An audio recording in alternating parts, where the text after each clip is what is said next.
Daar is 'n bassein wat gaan blaas.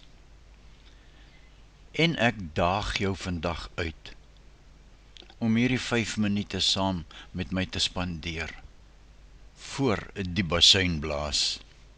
Dit maak nie saak wie daardie bassein wil hoor nie. Dit maak saak wie daardie bassein as hy blaas gaan hoor.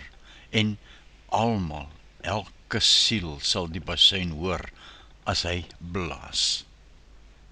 Luister vandag na die Here, wat hy vir jou sê. Dalk is hierdie my laaste opname wat ek maak. Ek weet nie, maar ek gee al die eer aan die drie eenheid, want die bassein gaan blaas. Hierdie is nie net nog 'n boodskap nie. Dit is 'n ernstige waarskuwing aan elke mens wat leef. En dit geld vir almal. Ek wil hierdie boodskap in eenvoudige Afrikaans oordra. Want wie weet of dit dalk my eie laaste boodskap sal wees. Net God weet dit. God roep mense om wakker te word en gereed te maak. Die bassein sal blaas, en wanneer daardie hemelse klank tot jou kom, sal niemand onaangeraak bly nie. Dit sal nie net 'n geluid wees nie. Die Bybel leer ons dat ons gereed moet wees wanneer God se bassein blaas. En wanneer die bassein blaas, sal elke mens weet, die Here roep, en niemand sal dit kan ignoreer nie. Nie ek nie, nie jy nie, niemand nie. Ons moet verstaan, wanneer die bassein blaas, sal die tyd van genade verby wees. Vandag herinner die Vader ons weer. Jesus is my seun, luister na hom. En ons hoor Jesus roep nog steeds, kom na my toe, almal wat moeg is en swaar dra.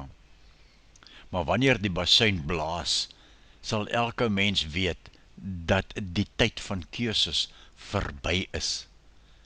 Daarom moet ons vandag met oop harte luister na God se stem, voordat die bassein blaas. Vandag is nog 'n dag van genade, maar ook 'n tyd om te kies.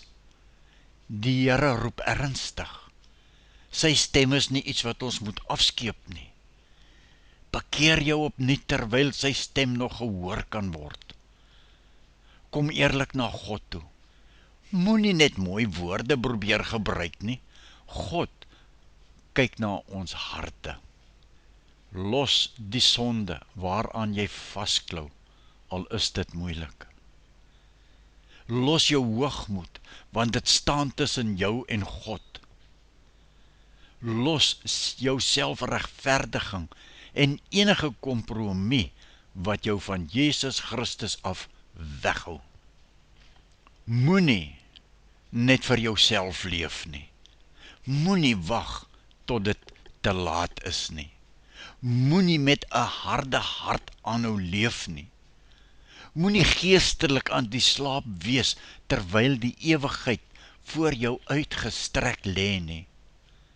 Moenie dink God se bassein is net 'n idee of 'n gedagte nie. God se bassein wat gaan blaas is 'n werklikheid.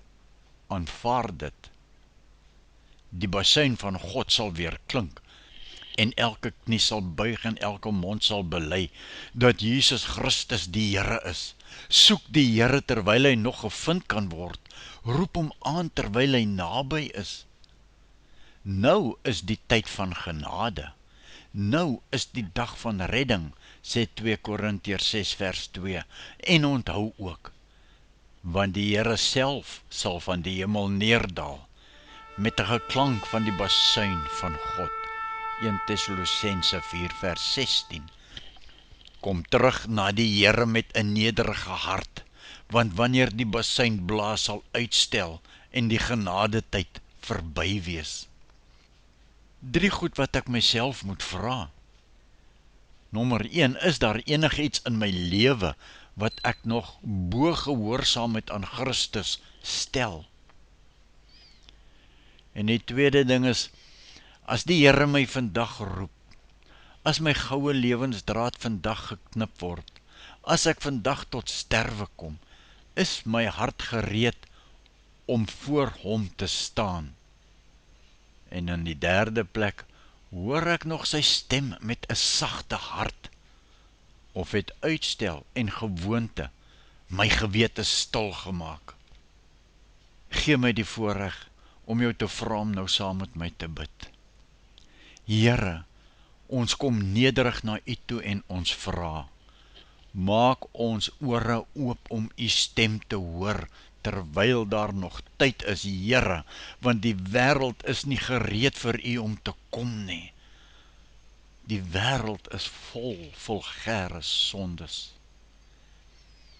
Breek deur elke hart uit, ongehoorsaamheid en selfbedrog in ons harte, Here. Neem die harde harte uit ons uit en gee vir ons sagte harte wat wil luister en gehoorsaam wees. Dis ons gebed, Vader. Laat ons nie hard word teenoor U waarskuwing of traag raak onder U genade nie. Trek ons nader aan U. Maak ons wakker uit geestelike slaap, sodat ons met ware berou en geloof na U toe kan terugkeer.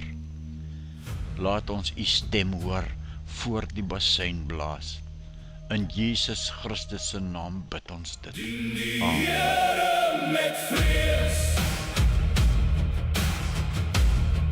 buig voor sy troon. Dien die Here met vrees, hy regeer alleen. Beef voor sy stem, luister en verstaan. Dien die Here met vrees. Dien die Here met vrees, terwyl daar nog tyd is. Dien die Here met vrees, voordat die oordeel kom. Geseënde sal wat skuiling vind in hom. Dien die Here met vrees.